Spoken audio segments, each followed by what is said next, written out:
তাই গুণীজনরা বলে মাঝরাতে কেউ ডাক দিলে সেটাকে সাড়া নিতে হয় না। মাঝরাতে মানুষের নাম ধরে ডাক দেয়া সেটাকে সাড়া দিলে মৃত্যু নিশ্চিত। কথাগুলো এক নিঃশ্বাসে বললেন করিম চাচা। আমি বললাম, তা চাচা আপনি একজন স্কুল শিক্ষক হয়ে এসব বিশ্বাস করেন? বাবা, তুমি শহরের ছেলে, এসব বিশ্বাস করবে না। গ্রামে থাকলে তুমি হয়তো বুঝতা। যে পরিস্থিতির শিকার হয় সেই বোঝে। চাচা, আমি আপনার সাথে তর্কে যেতে যাচ্ছি না। আচ্ছা ঠিক আছে। তা বাবা, গ্রামে আসলা কয়দিন হলো? এই তো চাচা, কাল রাতেই আসলাম। এবার ছুটিটা একটু বেশিই পেয়েছি অফিস থেকে। তাছাড়া মাও একটু অসুস্থ, তাই ভাবলাম এবার গ্রামে এসে কিছুদিন ঘুরেই যাই। আচ্ছা বাবা, তুমি একটু সাবধানে থেকো। আজ তাহলে আসি। এই বলে করিম চাচা চলে গেলেন। গ্রামের মানুষ এখনো এতটা পিছিয়ে আছে তা গ্রামে না আসলে বোঝা অসম্ভব। গত কয়েকদিন ধরে মার মুখে শুনছিলাম এ ব্যাপারে। আমাদের গ্রামে নাকি কোনো প্রেতাত্মার নজর লেগেছে। গ্রামের মানুষদের কাছে যা শুনলাম তা হলো মাঝরাতে মানুষের বাসায় দরজার বাইরে এসে সেই ব্যক্তির নাম ধরে ডাক দিয়ে কেউ একজন। আর বাসায় থাকা ব্যক্তিটি যদি একবার সেই ডাকে সাড়া দেয় তাহলে নাকি তার পরদিন মৃত লাশ পাওয়া যায় বাড়ির ভেতর থেকে। বিষয়টি গ্রামবাসীর জন্য অনেক ভয়ঙ্কর হলেও আমার কাছে অতি হাস্যকর লাগছে। একজন মানুষের নাম ধরে ডাক দিলে সে মারা যাবে? যাই হোক, চায়ের কাপটা সিদ্দিক মিয়ার দোকানে রেখে বাড়ির ফেরার চিন্তা করলাম। সিদ্দিক মিয়ার চায়ের দোকানটা গ্রামের আড্ডাখানা হিসেবে পরিচিত। গ্রামটারও অনেক পরিবর্তন হয়েছে। আশেপাশের মানুষজনের মুখে ভয়ের স্পষ্ট ছাপ দেখতে পাচ্ছি।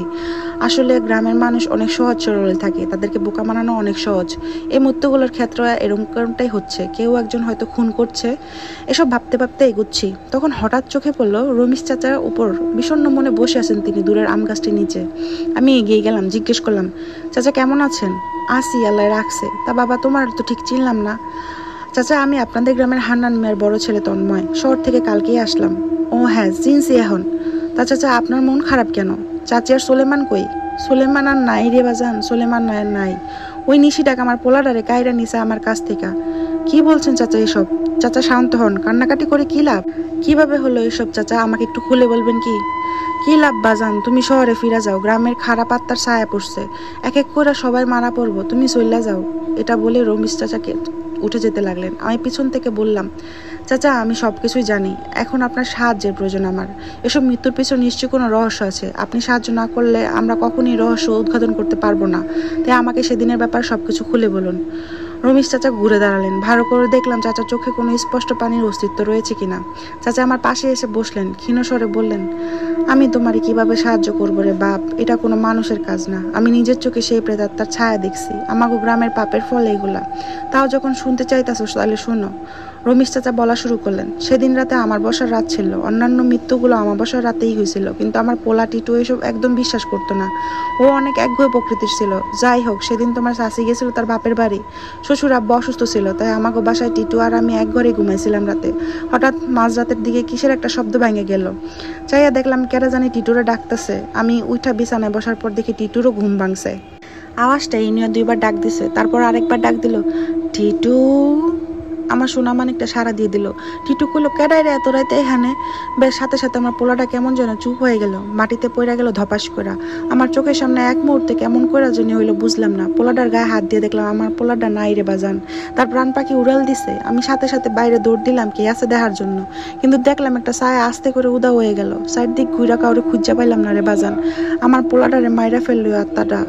আমার টিটু। চাচা কাঁদতে কাঁদতে থাকলেন। তাকে সান্ত্বনা দেওয়ার বাসা আমার নাই, তবু চাচাকে ধরে বাসায় পৌঁছে দিয়ে আসলাম। নিজের বাসার দিকে রওনা হলাম। হাঁটছি আর ভাবছি, আসলে কি এমন কিছুর অস্তিত্ব আছে এই পৃথিবীতে, নাকি সবকিছু নিকৃষ্ট মানুষের কারসাজি? বাসায় আসার পর এই ভাবনা দূরে চলে গেল। ব্যস্ত হয়ে পড়লাম পরিবার পরিজনদের নিয়ে। আমি বাসায় আসায় মা এরপর থেকে বেশি খুশি হয়েছে আমার ছোট ভাই রাতুল। তাদের সাথে ভালো সময় কাটবার ফাঁকে নিশিটাকের কথা ভুলে গেলাম একদম। আমাদের গ্রামের বাড়িতে যে ঘরটি রাতুল থাকতো, আমি আসার পর রাতুলকে আমার সাথে ঘরটি শেয়ার করতে হচ্ছে কয়দিন ধরে। ঘরটিতে দুটি বিছানা পেতেই তার একটিতে ঘুমাতে হয় আমাকে। তাতে অবশ্য রাতুলের কোনো অভিযোগ নেই। এভাবে কাটছিল ছুটির দিনগুলো। একসময় ছুটির সময় শেষ হয়ে গেল। পরশু থেকে অফিস জয়েন করতে হবে, তাই কালকে সকালে আমার শহরের জন্য রওনা হতে হবে। আজই আমার ছুটির শেষ দিন। রাতে খুব ভালোই খাওয়া দাওয়া হলো। খুব সকালে উঠতে হবে, তাই সবাই তাড়াতাড়ি খেয়ে ঘুমিয়ে পড়লাম। রাতুল অবশ্য মোবাইল টিপছিল। ওর একটু দেরি করে ঘুমানোর অভ্যাস, তাও বড় ভাই হিসাবে একটা ধমক দিয়ে ঘুমিয়ে পড়লাম আমি। হঠাৎ মাঝরাতে কে যেন দরজার বাইরে থেকে ডাক দিল, রাতুল। এক লাফে ঘুম থেকে উঠে পড়লাম। স্বপ্নে দেখলাম নাকি? কিন্তু না, পরক্ষণে আবার বাইরে থেকে ডাকটা আসলো, রাতুল। এবার রাতুলের ঘুম ভেঙে গেল। সে বিছানায় উঠে বসলো। ভালোভাবে মনে করার চেষ্টা করে দেখলাম আজ আমাবস্যার রাত। তার মানে কি এটা নিশি ডাক? আজ তাহলে রাতুল? না, আর ভাবতে পারছি না। রাতুলকে আটকাতে যাব তার আগেই আরেকবার ডাক চলে আসলো, রাতুল। আমি রাতুলকে মানা করার আগেই রাতুল সে ডাকে সাড়া দিয়ে দিল। কে? দেখতে দেখতে মুহূর্তের মধ্যে আমার কোলে ঢলে পড়লো আমার ভাই নিথর ধাওটি। বুঝলাম আমার ভাই আর নেই, শূন্য হয়ে পড়ে রইল। কি করবো বুঝতে না পেরে দৌড় দিলাম দরজার দিকে। দরজা খুলে যা দেখলাম তাতে আমার ঘাম ছুটে গেল। তাহলে কি গ্রামবাসীদের কথাই সত্যি?